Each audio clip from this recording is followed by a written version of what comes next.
All right, let's move over to the tight ends here. And, of course, Jay, we start the list with Hunter Henry. He's 51% available. Is that so? Yeah. What a surprise. It's unbelievable. 51% available. We tell you to pick him up every single week as we look at where Hunter Henry ranks on the 2024 season. I mean, he's top 10 in every category except touchdowns and fantasy points. He's just on the outside looking in at tight end 11. I mean, the killer is that he only has one touchdown on the season, which is kind of surprising because he's been a touchdown merchant in years past. It's that he's rounded out the rest of his game. And look, I think that his production is somewhat sustainable given that since week 7, he has a 22% target share. That's 6th highest amongst tight ends in that span.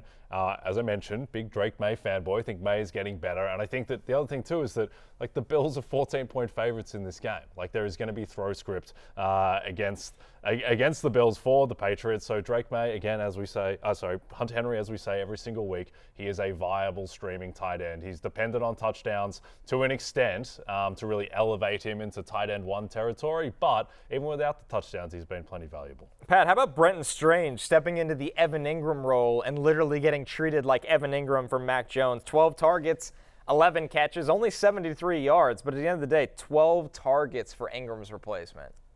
12 targets last week, and just kind of a quiet target commander all year, where anytime Evan Ingram missed time or is banged up, they just seem strangely happy about targeting Brenton Strange. And only a second-year second rounder. I think people sometimes forget about his real-life draft capital, which is always a good sign in fantasy. And yeah, an offense that loves to target the seam, an offense that has no problem targeting its backup tight end.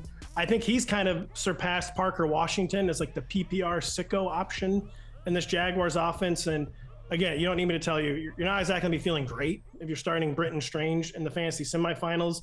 But kind of like Hunter Henry, I think it's almost impossible that Brenton Strange doesn't catch 5 passes. They're kind of like hold the line options this week, both of them, where they're not going to win you your matchup, but the odds are actually fairly low that they will cost you your matchup. So Brenton Strange, Hunter Henry, both solid streamers this week. Our last tight end, Jay, is Stone Smartt with 2 Ts. He's got the Broncos 94% available, but to kind of quote Pat earlier when we had the Quentin Johnston discussion, this is an offense that's just begging for somebody to take targets, and Stone Smartt, he's getting them right now.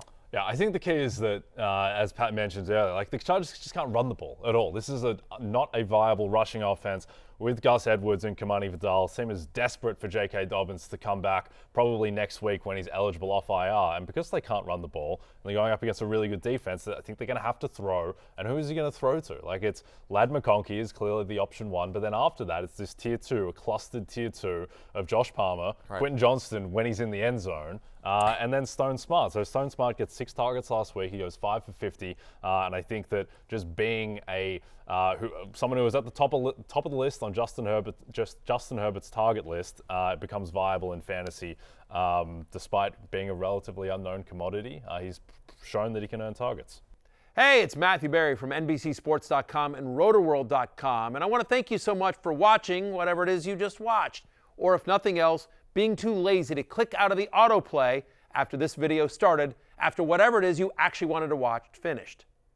But now that you're here, I'd like to take a moment here to ask you respectfully now, okay? I'm asking you respectfully to subscribe to the NFL on NBC YouTube channel.